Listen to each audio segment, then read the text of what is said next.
Oke, bismillahirrahmanirrahim. Assalamualaikum warahmatullahi wabarakatuh. Satya Udarmakan Dharma Baktikan. Salam Pramuka.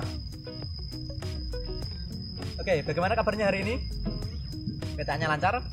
Alhamdulillah. Walaupun online kita harus tetap semangat ya. Semoga imun kita meningkat dan kita tidak terjangkit virus corona. Nah, sebelumnya kita belum pernah kenalan ya sebelumnya. Oke, perkenalkan nama kakak Vansa Yusuf Chandra, biasa dipanggil Vansya. Kalau di kegiatan pramuka, Kak Vans sudah cukup. Asalnya dari Pati. Ada yang dari Pati? Sepertinya ada nih, adik saya juga dari Pati dan juga ikut PTA. Nah, saya asal jurusan matematika, pendidikan matematika angkatan sekian, karena sudah bertumpuk-tumpuk seperti itu. Nah, sebelumnya kita akan seri-seri mengenai bivak dan caranya membuat itu seperti apa. Bivak sendiri adalah suatu tempat yang bisa dikatakan darurat umumnya, yang tersedia atau mungkin yang kita buat di alam terbuka atau alam bebas. Nah, bivak sendiri dibagi menjadi 3. Yang pertama bivak alam. Bivak alam adalah bivak yang tersedia oleh alam itu sendiri. Contohnya adalah gua.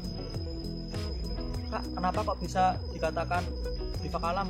Guanya Kak, karena bisa melindungi diri kita dari serangan serangga atau hewan binatang buas atau dari kondisi cuaca terburuk, mungkin misal hujan atau panas yang terlalu terik seperti itu.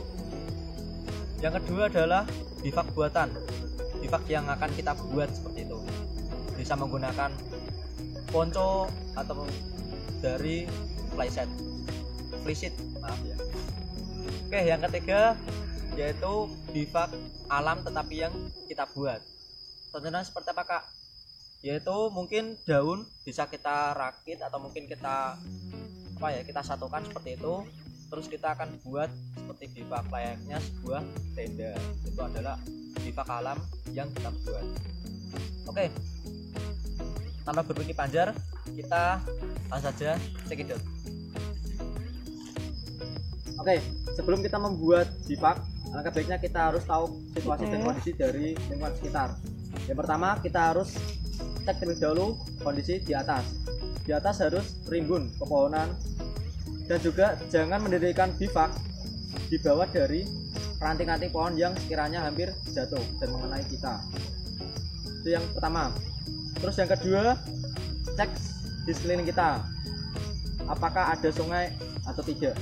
Karena sungai juga bisa berperan penting positif maupun negatif. Positifnya adalah kita bisa mencari sumber mata air dan mungkin pangan dari kita sendiri. Terus bisa juga berdampak negatif.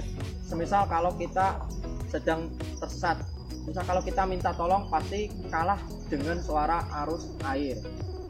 Sama juga air sendiri dibutuhkan bukan dari kitanya sendiri tetapi dari binatang buas.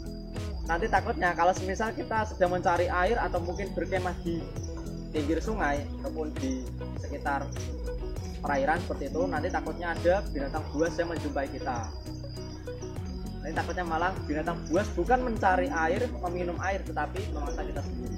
Itu sangat lucu seperti itu. Terus selain atas, samping juga kita harus tahu kondisi dengan mengecek di sekitar bawah.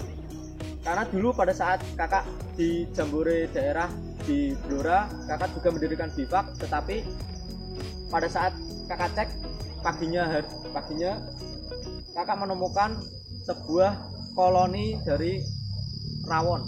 Apa ini? Rawon nasi ya. Oke, seperti laron seperti itu. Jadi ada larva-larva laronnya. Terus juga harus mengecek apakah di situ ada sarang semut atau tidak, karena itu juga riskan bisa kalau kita mendirikan tenda di atas sarang dari hewan seperti itu.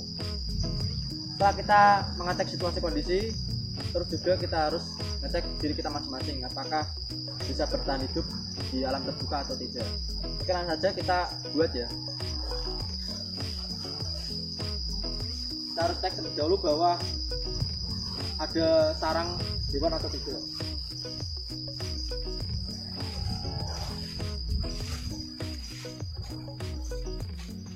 Oke, sepertinya tidak ya. Jadi ini sangat cocok untuk kita mendirikan bivak. Nah, karena kakak mendirikan bivak cuma ada satu tongkat, bisa dilengkapi dengan pohon seperti itu. Ini sepertinya kuat karena di atas ditopang pohon yang besar seperti itu. Jadi nanti kakak mendirikan bivak dengan menggunakan pohon ini dan tongkat. Bisa juga kita mendirikan bivak tidak pakai tongkat, yaitu dengan menggunakan dua pohon sebelah kanan dan kiri kakak. Oke, sebelumnya kita harus cek terlebih dahulu ya, ponco kita yang akan kita jadikan bivak itu panjangnya berapa gitu. Oke, pertama kita buat liangnya terlebih dahulu, kita gali tanahnya tiga kali ya, dan kira-kira kita sesuaikan dengan bivak kita. Tarik garis lurus, maaf garis lurus ya, dengan tongkat yang kita gunakan tadi. Oke. Lanjut kita pasang ponco kita. Ini basah karena dipakai hujan-hujanan. Kita pasangkan tali, terlalu jelek tali. Oke, kita menggunakan tali yang lain.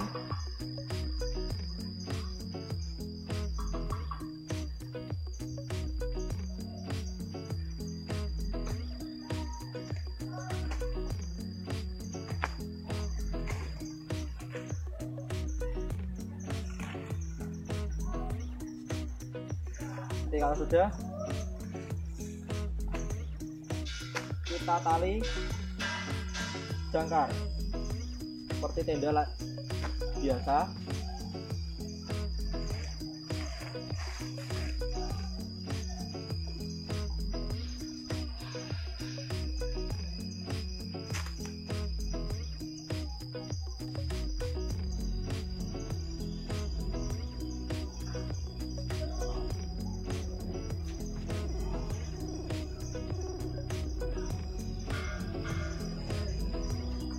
Bisa menggunakan tali jangkar ataupun tali pangkal, terserah, yang penting bisa terikat dengan kita.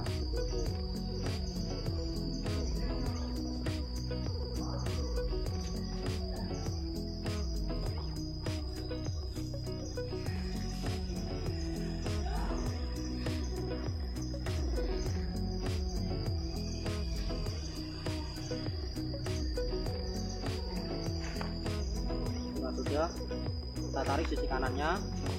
Kalau semisal tidak ada lubang untuk mengikat tali, bisa kita pakai dengan bantuan alam, yaitu mungkin kerikil atau serpian dari biji-bijian seperti itu.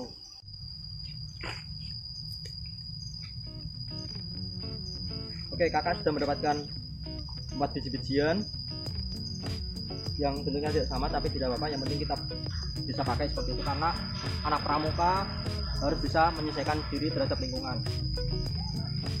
Oke, ini kita taruh di tempat yang mudah kita cari seperti itu. Kita bisa masukkan bijinya. Nah. Oke, kita bungkus, terus kita ikat dengan tali pramuka.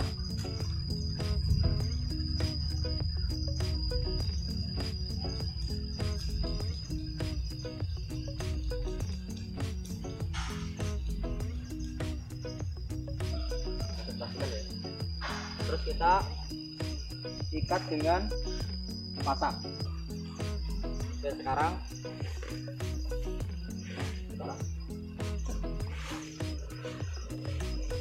kita tali menggunakan ikatan.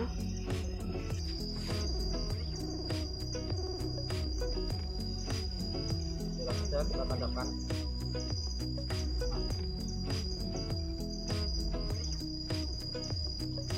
Seperti layaknya kita mendirikan tenda ya. Oke. Selanjutnya kita lakukan dengan langkah yang sama. Oke, inilah karya kakak ya. Kalau misal jelek gak apa, yang penting kita bisa ada di dalamnya dan melindungi kita sendiri. Di sini masih ada kekurangan, yaitu jelas bivaknya kusut ya, seperti itu, kotor karena memang baru kemarin dipakai. Terus talinya masih berserakan, mungkin nanti dari kakak sendiri bisa mengkreatifnya, mungkin dibuat nyaman atau sebagainya, atau mungkin dipotong, terserah, yang penting terlihat rapi dan tidak merepotkan diri sendiri. Mungkin misal kalau talinya berserakan, kitanya bisa jatuh seperti itu juga bisa mencegah diri kita sendiri.